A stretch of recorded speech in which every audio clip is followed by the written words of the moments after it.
Amen. Bazalwane ngibonga ukuthi uJesu wayifundisa impilo yami ebusheni ukuthi ivangeli liyenziwe ekhaya. Agcini ngokuthi umuntu ahamba yoshumayela noma afakaze ebandleni kodwa ebehlaze efana nenhlama kadala. Ngibonga igama likaJesu. Kodwa ivangeli liqala ephi? Ekhaya. Angibonga igama likaJesu. Ngake ngathatha lokho bazalwane ngiwumuntu omusha. Ngibonga igama likaJesu ukuthi ngiqale ngipractice ivangeli kithi. Ngizalwe emndenini ongakholwa, emndenini ongazali noNkulunkulu ngokwami uyayikhonzela ePostoli. Ngibonga igama likaJesu. Ngithi mangifika bazalwane ngibuye esontweni. Ngibonga igama likaJesu. Ngimphekela ukudla ekade bona ukuthi ngimphekela ubhontshisi avela ukhahlele ngonyawo. Ngibonga igama likaJesu. Kodwa ngenxa yabomama bangifundisa ivangeli ukuthi ivangeli liyenziwe ekhaya, awushintshi ubuso.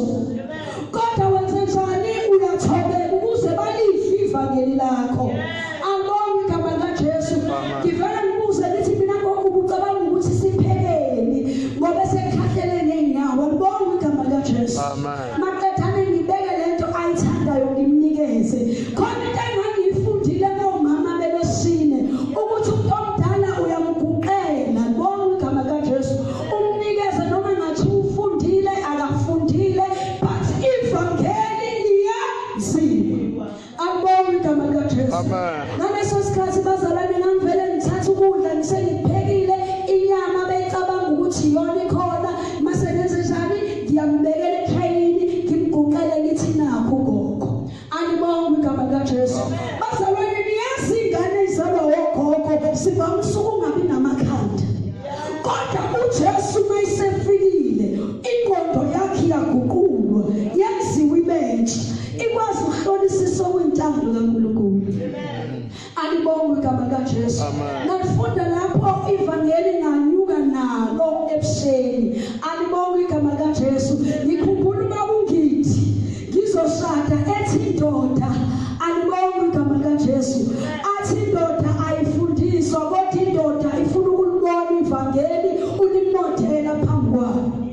Yazi wakhuluma nje kancane esophambili enganakile kanti kuzofika insuku zokuthi ubabgaza afake isicelo ukuthi wenze njani ufuna unkosikazi. Angibonga igama likaJesu. Ngishatshane ubabgazi umuntu omusha nje wasebandleni ofakazayo okhulekayo bathi bengazi ukuthi khona uNkulunkulu into ayibekile kimi. Angibonga igama likaJesu.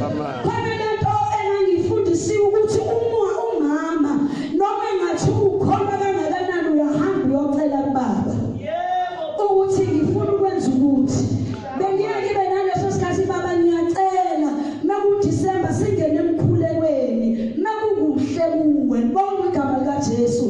Athi baba kulungile. Ngibonga igama likaJesu. Sishiye ikhaya sihambe siyohlala esontweni sibuye. Angibonga igama likaJesu. Sekudlula insuku mhlawumbe sithatha 21 days. Kwaba khona lento enhlizweni yami ukuthi kuhle ukuqala ngoNkulunkulu. Khona abanye abantu abashada bekholwa kodwa bebefika emshadweni bawe ngenxa yokuthi abathathanga uNkulunkulu bambeka phambili.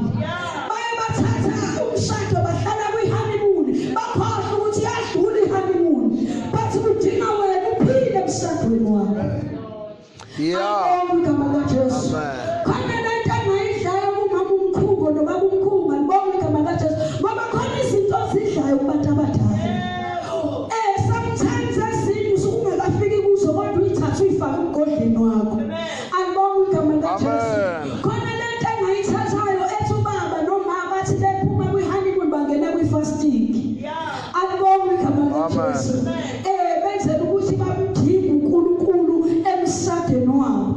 Ngithena masengishadile kanti uNkulunkulu unginikeze vele inceke esaba uNkulunkulu ngathi baba ngicela singene emkhulekweni.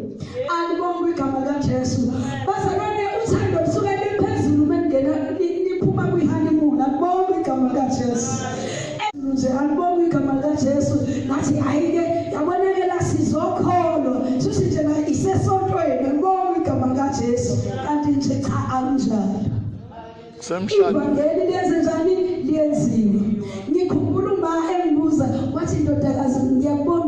ukuthi phela yazi ngoba usukholwa usushadile awuveli nje ungene kwi-fasting indoda ekufunakala ikulide ngathi awunakuma izopholisa ngikholwa kangaka Angibonge igama likaJesu. Angivele ngihambele nje bethu afunakala ngiyongena kwi-fasting. Hawu sebese ngishilo nje ubaba avume noma engathandi. Wathi uma umbuka umyeni wakho umlalele noma engakhulumanga kodwa uzokwazi ukumbona uyifunde indoda yakho ukuthi lento ayishoyo iyiyo yini ngoba usanda kushada. Bazalwane kwathatha isikhathi ukuthi kube khona into engiyifundayo. Ngibonga igama likaJesu. Ngithi baba mengiya enkonzweni omkhuleko ngikushiya kuba njani enhlizweni yakho? Wathi hawu baba ukhulekile mina ungahambi emkhulekweni.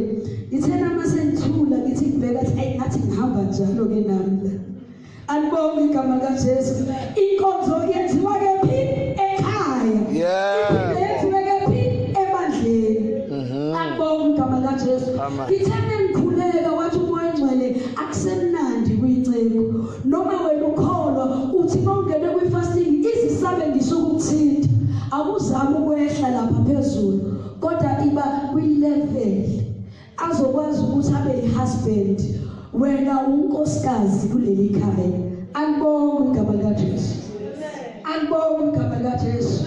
Ngesikhathi ngitshela leyo nto ngabuya ngehla. Ngibonga igama likaJesu. Yebo. Ngicela ukufundise bakuba yini unkosikazi. Akuze ukuthi abe umyeni wami. Angibonga igama likaJesu. Ngesikhathi ngiqala ke ngehla bazalwane hayi ukuthi bengehla kwegamoya but kwakukhona lento ekufundeni ukuze njani uthola inhliziyo yakhe ukwenza imisebenzi yasekhaya nokuthi nasebandleni ngibhalansise ngoba khona abanye abantu abavuthayo ebandleni kodwa ekhaya babhalansisile. Uthola abantu bedivorce ngenxa yokuthi ivangeli alibhalansisile. Umuntu uyavutha esontweni uyafasta ekhaya ufana nani uhlaza kaThixo. Alibonga igama likaJesu. Indoda bethi ekamerweni useyindoda kanye naye ishayeshadile nonkosikazi. Ngizokhuluma bazalwane ngevangeli ekhaya. Alibonga igama likaJesu. Amen. Wafundisa uNkulunkulu ukuthi ngenze njani ngithobe ngenza ivangeli ngikhuluma kahle khona. Alibonga igama likaJesu. Uyena waqala washoqala wathi nkosikazi yazi uNkulunkulu umbizile ngoba mawulenza ivangeli. Alibonga igama likaJesu. Mawubiza uNkulunkulu uNkulunkulu uyakwazi ukubula kubantu ukuthi khona into ayibekile kuwe. Kodwa mawulwa alibonga igama likaJesu umuntu ubona umuntu ohlaza ubona umuntu ongaphatheki ubona umuntu onjani oyindoda kanye naye la kuleli khaya. Mina ngize ngithi mina baba ngifuna kube wena ohamba uye eBible College ukuze uNkulunkulu ebizile wathi nkosikazi ngiyazi khona izinto uNkulunkulu ayibeke kuwe futhi angifuni ukuyibulala lezi zinto uNkulunkulu anikeze zona. Ngenxa yani bazalwane ngokuliphila ivangeli kephi ekhaya nakuphila kephi enkonzweni nakuphila